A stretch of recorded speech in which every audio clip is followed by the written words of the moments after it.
Okay, hello everyone. It's been a while since I last recorded something about Radix, so let's actually get to that. And okay, first of all, let's find Radix. So this is Radix. A short intro is that Radix is the original component-based theme for Drupal. It means that Radix initially started to treat different parts of Drupal as a component in itself. Nowadays, with STC single directory component, things are much different. So out of box, it supports Bootstrap 5. I mean, the latest version supports the latest Bootstrap version, which is 5.3 as of now, and supports SAS and ES6, browser syncs, Biome.js, and so on. So we're not going to get into the detail of that, but make sure to read the documentation. So first of all, let's install Radix. For that, let's actually refresh this one. I had a Radix playground with Drupal CMS right off the bat, so it's nothing extra. So it is the actual Drupal CMS that is advertised. So we're using that without any modification. We only installed Drush with it. I'm not sure even if it was needed or it was already included in the Drupal CMS. So let's actually consider the README here. So we have two READMEs in general. One is the documentation, which is more thorough. The other one is whatever you see on the Drupal.org page. So this is a little bit of a shorter version, but gets the job done. So we'll just go through the main one. So go through this, take a look, maybe watch the tutorials for Radix 5.x if you want, but we are trying to replace that with what we are doing right now. And let's see. If you go to the requirement, first of all, you need Drush, of course. We also can consider MVM and Node.js. For Node, you can just install the Node globally. I assume you already done that. I'm not going to go into the details of what are Node.js and what is NPM. NVM, on the other hand, is the selected Node version manager. What it does at the end of the day, it helps you to switch between different versions of the node. That's about it. So you don't really need to get into the details of it. You can install with it, use it, switch to it, check the stable versions, whatever. That's just what we use for. And yeah, that's it. Biome.js also, we don't really get into the detail of that. So next, we go to the getting started. Let's actually get started. So for us to get to work, we need to require the Radix theme itself. But note that it says if you're using ddev, lando, or anything else for that matter, you have to add a prefix of ddev to it. So if I copy it here, I just have to mark it as ddev. So if we pay attention to the page itself, the 6.0.1, we can just copy it here and paste it. But for this specific video, I'd like to start with the version. The reason being, I just made a couple of small fixes, so hopefully I'll have that as well in our demo. So let's actually do that. Composer require this. You can just add the ddev to the first part of it as well. That would be perfect as well, would work just fine. But then note that Radix itself is not a actual theme that you're going to be using. So it's a base theme that you will read off of. So at the end of the day, it includes different stuff, gets different components from Radix. So what you need to do is to sub-theme it.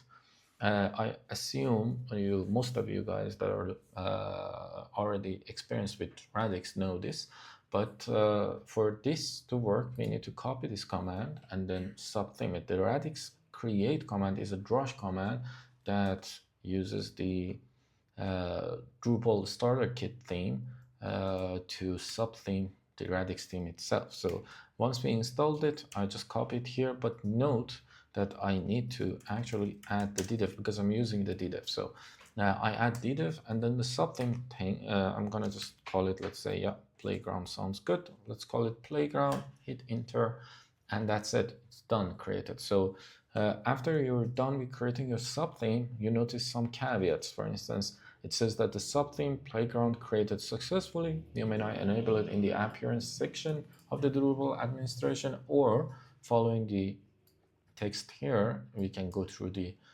steps below. So first of all, it says that go ahead, read the documentation. Please read the documentation because I notice a lot of people that use Radix don't know the details. They just get us started and try to figure it out. It's rather short documentation. Most of it is about components. So the initial part that you need to know is already covered in the documentation. Just give it a go first and then continue.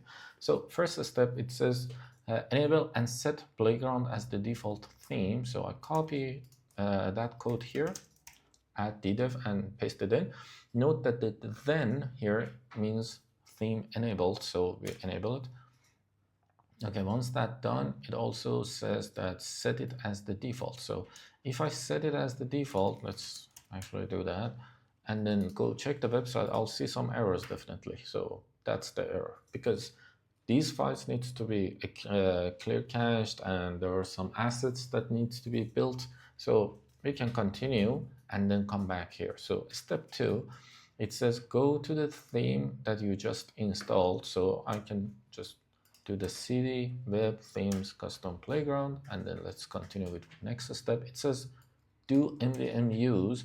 It sets the theme to the current node version that is advertised by Radix. So if I do nvm use, considering that I already have nvm installed, it will use the file within the theme called .nvmrc. It suggests which version of node to be used. So this is the version suggested by the theme to be used. So if by any chance I'm on node 14 for node 16 or whatever, it says that, okay, I couldn't find that version of the node, you have to install it, and then I'll have to do nvm install, and then the name of the node version. For instance, for the node 20, it would be LTS iron. So that will install the node 20 for me, and then I can do node use, nvm use, and then it will switch to that node. So, okay, let's continue with the next step. It says npm install. Let's do that. Note that I'm within the subtheme I just created. So npm install, it might take a while. So let's see. Next step, it says create a copy of the .env.xaml file and rename it to .env.local. Let's actually open up while the node packages are being installed. Let's actually open up the theme. So I am within my theme. Let's actually drag this into VS Code, open it up a little bit bigger, and look at this file, scaffolding. By the way, the node nvmrc file that I just talked about is this one. So nvmrc, it's just one line in it. It says LTS iron. It's a well, name for the node version 20. So that's about it. So the next step, it says copy .env.xaml file and rename it to .env.local. So what it does, it actually helps with your browser sync. We'll get to that, but for now, let's actually find the file. So it says .env.example. So that's the file. So there's a little bit of a description on top. You may just go ahead and read it, but what it does, first of all, you can just copy paste it manually in your IDE or through your Finder, whatever, you know, that would work. But for this, we also have a command. We can just follow these steps. So my node package is already installed, so I'm just gonna copy the next step. So what it does, it uses the cp command. It just copies the file. So if I do that, as you can see, I now have a .env.local file. So what it does and what it asks us to do is to update its Drupal base URL, which is the base URL of your local Drupal installation. So for me, that would be this address. So if I come here, copy, paste, and no need for the trailing slash, and hit save. So I'll also note that we added this comment that you can create custom environment file to integrate with ddev, lando, or any other services that you want, but that's just a little bit too advanced. We don't get into the details of that. Okay, that's done. Let's see if we have any other steps left. I assume we need to update the base URL, which we did, and then npm run watch. So, okay, this is the last step for npm run watch. What it does, most of you already know. I am, by the way, still within the subtheme. It actually compiles your assets.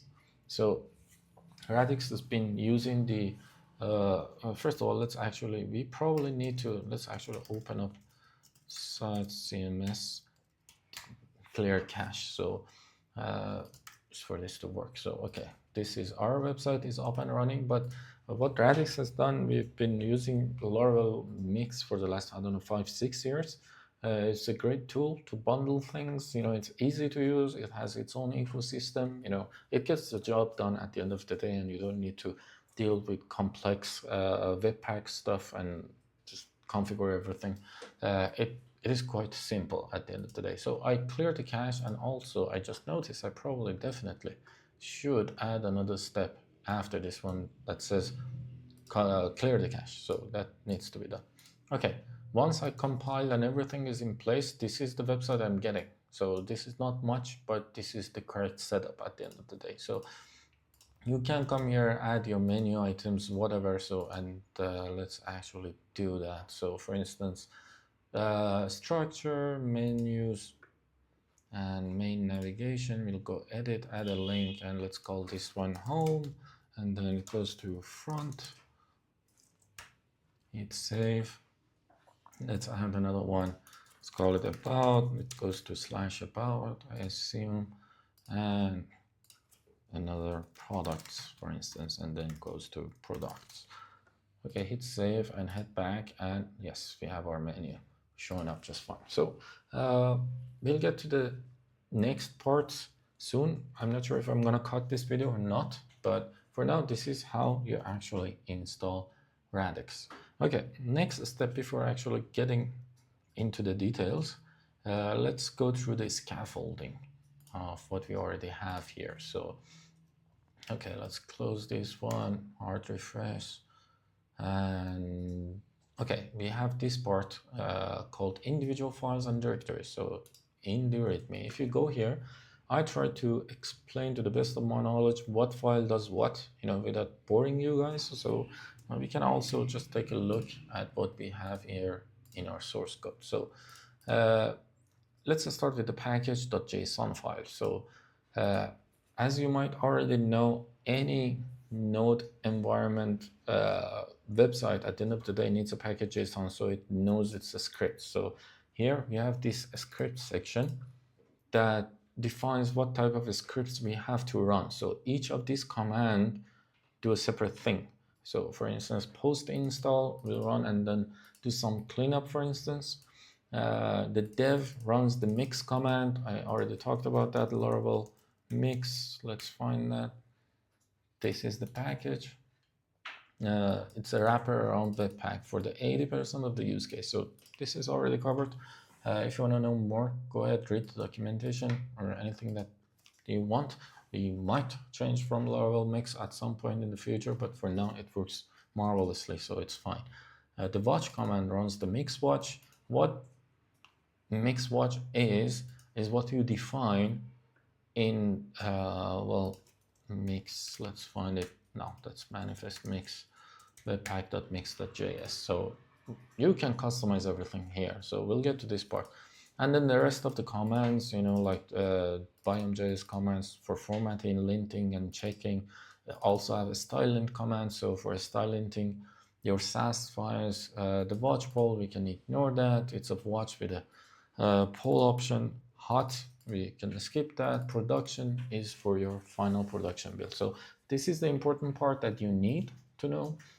The other part that you might want to consider is the dev dependencies. So out of the box, when you install Radix, the subtheme shows you these packages as dev dependencies. So all of these are being used. So each of them are different thing, doing different things, and you don't necessarily need to bother with these. So, but know if you want to learn a little bit deeper, see what each of these packages do. The only important package that kind of relates to Radix really is that Bootstrap. Bootstrap is a node package installed. It's not unlike other Drupal themes that they just include other Sass files or I don't know, CSS files or JS files and then just link it. We actually install the packages and load every node part separately. So Bootstrap at the end of the day is a package. For instance, at some point in the future, if you want to upgrade your Bootstrap and Bootstrap only, you can just update npm update Bootstrap and that's about it. So it gets updated considering there's no breaking changes. So, okay.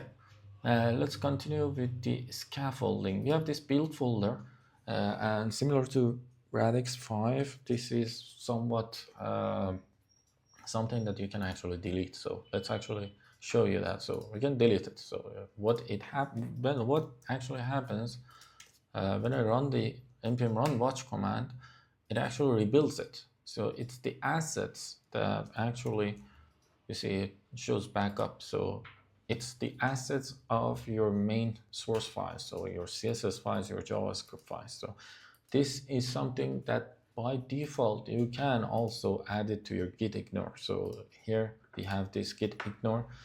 At some point during the not bootstrap Radix 5 era, the git ignored it and people got confused, so we removed it. But ideally, if you are using CI/CDs, services that builds your theme, you can just git ignore your build. It helps a lot with conflicts, your git conflicts, and be just fine. So if anything, you can do a build assets and then add your build folder here. So that will be it. So note, that's something that if you're using any CI/CDs, you can do, like GitHub Actions, for instance, and whatever else services there is. So that's it.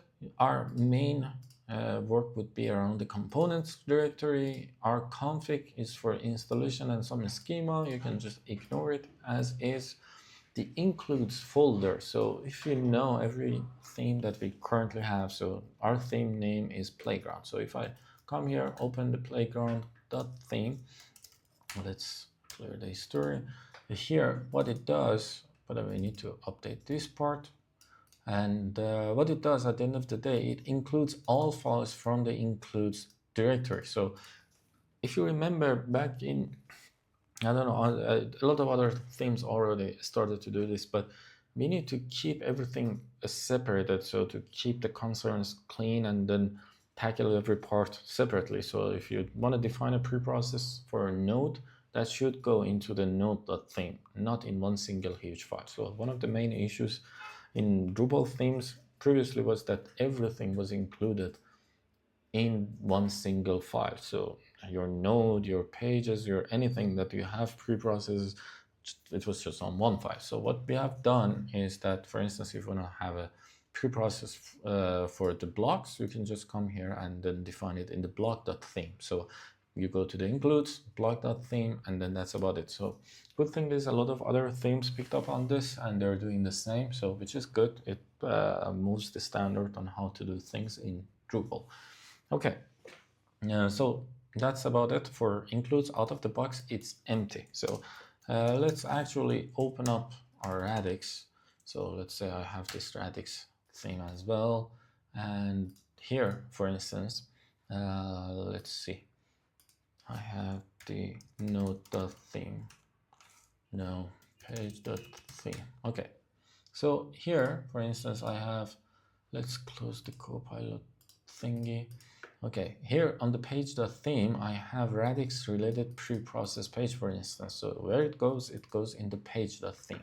So also page alter, for instance, anything else you want to do. For instance, on the block.theme, we have some stuff, some suggestions for the block alter. Anything that we have that is needed globally on Radix level is added to the Radix theme, not your subtheme that you just created. So this is an example I just showed you, but let's get back to our own subtheme. So all of these files here are empty. So because this is your subtheme, anything you want to do with your subtheme, it's going to be the name of your subtheme underscore the preprocess hook, for instance, that you want to do. So, or the functions you want to define. So that's it.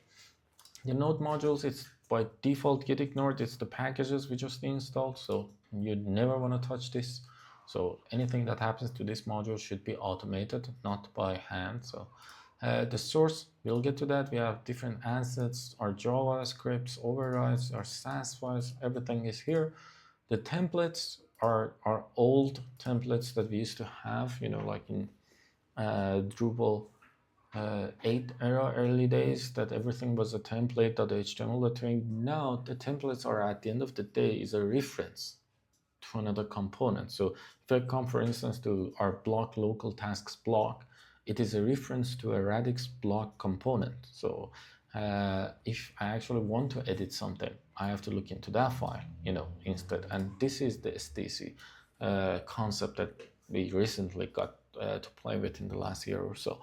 We also have this block system branding. If you pay attention to it, it does the same thing. It references the Radix block and so on and so forth. All of them are the same. So even the default block.html.twig does nothing. It just do an include of Radix block. We'll get to how to work with templates and everything later. Okay, all that aside, I believe we covered source, templates, the translations part. That's something we can look into.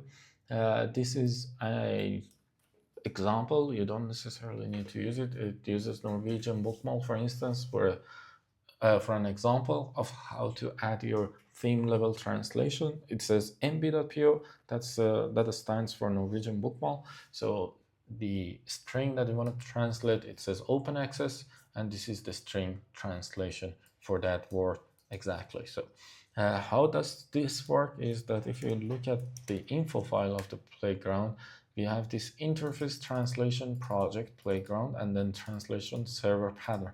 What it says is that this is a project with interface translation, and then also there's a path similar to this within the translations folder that would initially pick up on any file that is a language name. For instance, if you want to cover Farsi, it would be FA. If you want to do German, it would be DE, and so on and so forth. So it will pick that up, the .po file, and then applies it. You can use drush commands for locale, and then that's more or less the gist of it for us to know at this point. But if you have translation, add the file, do the translation here. Also note that everywhere that I go, there's a README file. So I have this mdx file on the translations that explains this. So for French, you'll do fr.po and so on and so forth. So if you want to read more, just feel free, read this part. And if you don't know anything about any part, so for instance, templates, check the README file of that folder. Not really comprehensive here, but generally check the README if you find any. So if we miss some, we should probably add some README for easy use. But we have a lot of READMEs when it comes to the components, and we'll get to that. So for instance, this is the default components folder that comes with the subthing that we first initiate our project with. Okay, moving on. And then we talked about the .env file. So one of the good things, you can do a lot with the .env files, and one of the use cases that we have, for instance, you can keep your secret API keys, your connection to, I don't know, Cloudflare, whatever you have that needs your front end to communicate with anything. One of the things that you actually want to do is to pass your URL of Drupal to browser sync, and we'll get to browser sync. Browser sync also helps with your hot reload at the end of the day. So if you make a change to a file, it just refreshes your page. That's how it works. So one of the use cases that we are using .env file is this. We already covered that, and the .env.local and everything in the git ignore is ignored. So note that. So you don't necessarily need an environment.local for your production. Okay. The npmrc, that's fine, you can ignore it, nothing you want to touch. And moving forward, styling, ignore. It says where to ignore for a styling thing, and then the rc file, which is good to know. This is something that Drupal already supports. So if you want to change something, it's not written rule, you can change the severity of the warning. So for instance, if you're working on some Sass file and then you just write it really bad, you can just stylint it by these rules. So this is how it works. So check the rules, and then also there's this package that we use to extend this rule is styleonconfig stand.sass. So maybe check that and read more about it. Out of the box, it's fine, but different preferences, I believe. So everyone would like everything to be their own way. So feel free to check that. And then the biome.js also has its own setup. you can just look into the Biome.js website. Here, let's check it out. It's as good as advertised, so one tool chain for your web project. Read the documentation, see how it is, and we'll get to that after a while. Okay, the logo is just the logo we are loading for Radix at the moment, so ideally we want to change that. Moving forward, the manifest is your build directory of your assets being built, so you can just ignore it and nothing you want to work with. The log file of your package, something you want to ignore. This file always gets updated once you update your node packages, so otherwise you manually should never update it. It's quite well in node work, it's quite similar to your composer log, so just keep that in mind. And I probably shouldn't go into the details of the Drupal default files like the breakpoints.yaml file, you know, our default theme breakpoints that are mapped to Bootstrap ones. So all of these, an XXL, an XL, a large, and MD or whatnot, are mapped to what defines the Bootstrap breakpoints. We also have a default Drupal YAML file. You can maybe double check, read it, check the libraries here added, you know, just to learn around and see if we have any overrides of the default Drupal core extensions, you know, like the Ajax file, the checkbox, but out of the box, something you want to ignore. And the theme we already talked about, README dialog, README, all of this can be ignored, but good to read. The screenshot of the theme that goes into the appearance, and the webpack.mix. Okay, the webpack.mix is good to know what it does to some extent. So if you want to learn about how to work with Laravel Mix, our package manager, when we run, let's say, npm run watch, what happens then? For instance, copy this file, I don't know, convert that file into that file, or I don't know, compress that file further. Any of this can be configured here. So that's where you want to check. Okay, what it does first, it's a configuration to run, also uses the map. So if you've seen .map files, you know, .css.map, that actually shows you, okay, this line of CSS comes from that Sass file, because out of the box your browser don't understand the Sass file, but this source map actually relates and relay the correct file name. So once you actually inspect, let's say, a CSS line, you know, and then you want to show what file it actually comes from. And then moving forward, the browser thing we already talked about, you can also modify this line of files that we already have here. For instance, it watches your components, CSS, JS, twig files. Also, we got a good talk about either we should have to watch the build folder or not. As you can see, we already ended up watching the build folder as well. So if you, by any chance, you have some other folder that you manually created and you want the browser to watch that for changes, you can just feel free, come here and add it here. So these are the main Sass file that we have. That this command per se, actually what it does is it watches your main.style.sass file, that we'll get to the details of it probably in the next video or so. Here, this one, and builds that file, which eventually will be in the build folder. And this glob that we having here, what it does, it actually watches every Sass file within the components directory, and then we'll put it into the correct path later on, which is the same folder, by the way. This JS file, the same as the Sass folder, watches your main JS file, the components JS.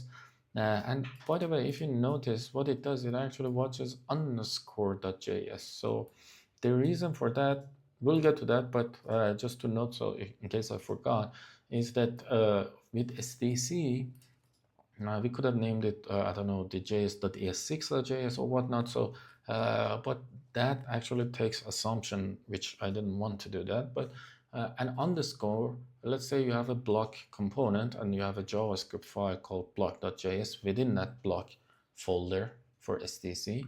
And then if you watch that file, it actually has to replace its own self. So if you want to keep two separate versions of a JavaScript, let's say one dev version with includes that are not, let's say, compressed, you add an underscore to it, it keeps that separately and then builds your actual JS file afterwards. Okay, and eventually it will replace the underscore, and build the file. Okay, the style codes that we already have, and this copy directory watched, what it does, they don't, let's say, assume that you want to compress your images out of the box. If you want to do that, compress your images, you can do so. Find a package for Laravel Mix or let Drupal do its job. But for us, we just separate the source material from the build that actually gets used. So if you place an image in the source assets images, it will copy that, just copy, nothing else. You can modify it if you want into the build folder. The same goes with the icons. So we have also an icons directory. So the videos as well, and fonts. So if you have custom fonts, you can place it in your fonts directory in source assets fonts. What it does, it will build it and put it in fonts, and also note the videos as well. Okay, we are at the half an hour mark. I'll have to cut this short. I believe we already covered quite well how to install and what are the scaffolding and files and whatnot. I will add another part, hopefully, and then we'll get to that part about how to actually use what are the components, what are the tools, and we just started with the documentation. We're just barely touched anything. So there will be next parts. Thank you.